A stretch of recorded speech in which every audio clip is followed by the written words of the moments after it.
الجمال دور تفسكا تزدقيت يولد كلنا أثنجا ديال كيسميس وغادي نشوف قداش اسمي نادر كنسو صالح صغير من حزب الريان l'Ardenne est sous salon de tourisme algérien. Je dois nous présenter les tapines تاع spécifiquement les tapines de Gardez. يعني مش كنسنسوا شي يعني صغير أنا غادنا comme héritage culturel pour montrer à la communauté canadienne québécoise tout ce qui est ici comme tout ce qu'on a comme héritage culturel. Et ça fait des années que vous faites ça, vous importez ces tapis. Racontez-nous un petit peu le processus de Gardaya jusqu'à Laval. Oui, en fait, ça a commencé en 2020. Pendant la Covid, je trouvais comme les femmes, ils ont une grande difficulté de vendre leurs produits artisanaux. Et comme vous savez, comme aujourd'hui, avec l'industrie, il y a une grande difficulté. Genre, les femmes ils trouvent que leurs produits, c'est difficile. Pour vendre leurs produits, il y a une grande concurrence. Et là, ce qu'on voit sur le marché, ces tapis d'un jour à l'autre, on voit une diminution de fabriquer ces tapis artisanaux à la main. Et ça, c'est comme je dis, c'est à cause de l'industrie. Et là, moi, j'ai pensé comme étudiant ici, justement à exposer leurs produits ici au Canada pour trouver un marché potentiel ici au Canada, à l'étranger. Et c'est des tapis qui sont fabriqués avec, bien sûr par des femmes d'une manière traditionnelle du côté de Gardaya.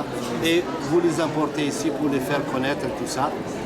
Bien sûr, sont authentiques au niveau des motifs, de la recherche, de la couleur. Parlez-nous un petit peu de tout ça. Oui, en fait, comme on sait, comme les tapis, c'est l'un des éléments culturels de n'importe quelle civilisation. Et Gardaya est connu par ses tapis. Donc à l'époque, juste pour vous donner une petite histoire, à l'époque, la femme de Gardaya, ou bien la femme mozambique, elle utilisait le tapis comme un moyen de communication.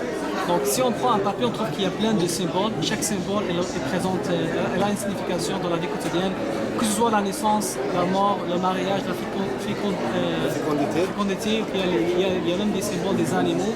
Donc la femme, elle transmettait ses messages dans le tapis, puis elle envoyait ce tapis à son mari qui envoyait. Et là, si on voit le tapis perse, par exemple, il est connu au monde parce que les Perses ont travaillé sur la publicité de leur tapis, mais par contre, les tapis de l'Algérie, non. Si on va juste à côté, le Maroc, aussi, ils ont fait la publicité pour leur tapis, mais nous, l'Algérie, il y a encore de travail à faire pour présenter notre héritage culturel. Et qu'est-ce que vous faites, vous commencez à faire un petit peu ce travail-là, qu'est-ce que vous faites pour présenter les tapis? Vous êtes présent dans des salons autres que les salons algériens ou vous êtes toujours sur Internet? Oui. En fait, ça fait pas longtemps que j'ai commencé cette initiative. Principalement, j'ai participé à quelques salons, mais c'était tous des salons destinés à la communauté algérienne. Mais justement, j'ai des rêves justement à aller au-delà de la communauté algérienne pour aller au salon de la communauté québécoise, canadienne.